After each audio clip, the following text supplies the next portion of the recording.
Je ne ressemble à nul autre. Pour son deuxième film, Stuart Beattie, le scénariste de Collateral et de G.I. Joe, adapte un roman graphique inspiré de l'œuvre de Mary Shelley. Zoom sur I, Frankenstein, en compagnie de la bête. Je dois suivre mon chemin. J'ai été touché par cette histoire entre un père et un fils. Comment le fils est rejeté par son père et comment ça va influer sur le reste de son existence. C'est un homme qui est à la recherche de son âme et du sens de la vie. Tu ne peux pas sauver la race humaine. Rien ne peut empêcher sa destruction. Pendant 6 mois, tous les jours, je me suis entraîné très dur. Je tenais à ce que le public ne doute pas que j'étais un expert dans les combats au bâton de type Kali.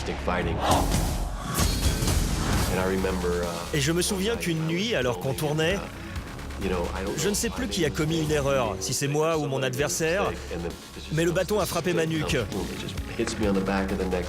Et je suis tombé comme un sac de patates. J'étais KO.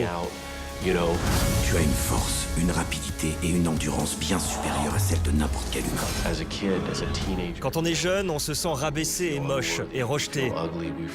On a l'impression que nos parents ne nous apprécient pas à notre juste valeur. Et puis on devient adulte et parent à son tour. Et on comprend mieux ses propres parents. Voilà de quoi parle ce film.